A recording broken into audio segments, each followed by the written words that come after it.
To celebrate the release of the NES Classic Edition, let's talk about 15 insane NES facts. Number 1. The NES game Duck Hunt started off as just a normal toy in the 1970s.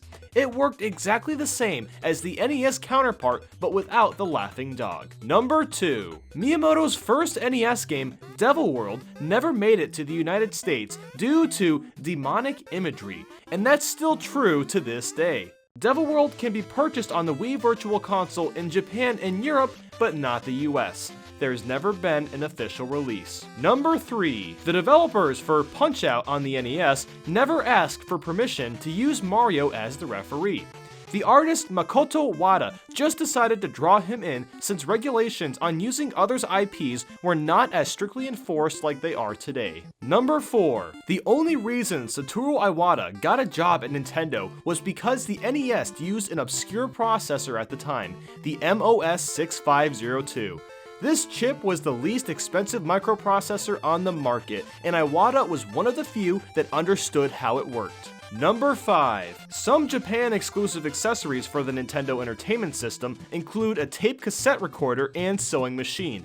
The tape recorder was used to record programming data, and the sewing machine could automatically put together Nintendo-themed patterns. Number 6. The NES was the first console to ensure that all of their games had to be licensed and produced in Nintendo's own factories. This wasn't the case for Atari, since lots of unlicensed third-party games were sold on that console. That was one of the reasons for the video game crash of 1983. Number 7. The console was purposefully made to look like a VHS player because buyers were suspicious about selling video games after Atari's crash, as well as consumers wondering if they could find quality titles. Number 8. When the Famicom was first released, the buttons were actually squares and not circles. These were recalled because these buttons would get sticky or fall off. Now, buttons on all controllers have been circle-shaped ever since. Number 9. After 1986, the NES carts themselves used things like extra RAM and coprocessors to work with the console because the games were becoming more and more intense and the baseline design wouldn't play the games being made. Number 10. The Famicom Disk System had a very creative way of protecting their games. On every diskette, the word Nintendo was imprinted on every disc, so the grooves in the word could detect if the disc was legitimate or not. Number 11. Nintendo Power was created purely for the sake of compensating for the American audience due to their population density.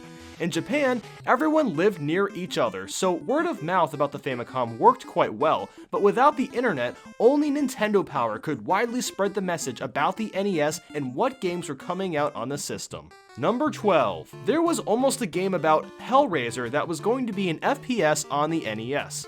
This game was going to run on an internal processor called the Z80, which would have given the game 16-bit graphics. There was also going to be 64K of RAM. The developers realized that all of these additional features made the cartridge too expensive to develop, and therefore scrapped the project. Number 13. While the NES was sold in several countries, one place it wasn't was the Soviet Union. I wonder why. Number 14. There's an NES accessory called the ASCIL Sitck L5, which is a one-handed controller. According to the manual, this controller is perfect for RPG games. You can control the game with your left hand and use your right to flip through maps or take any notes. Number 15. Another strange NES peripheral is the TurboTouch 360. This controller replaced the D-pad with an octagonal touch plate with 8 touch sensors. The reason for making this was to reduce thumb injuries and to avoid getting the numb thumb. The controller was even endorsed by an orthopedic surgeon that specialized in sports injuries, Dr. Robert Grossman. Make sure to like and subscribe if you enjoyed this video. Are you guys getting an NES Classic Edition? Let me know if you are in the comments. Follow my Twitter and Instagram to stay up to date on videos. Thanks so much for watching, and I hope you have an awesome day.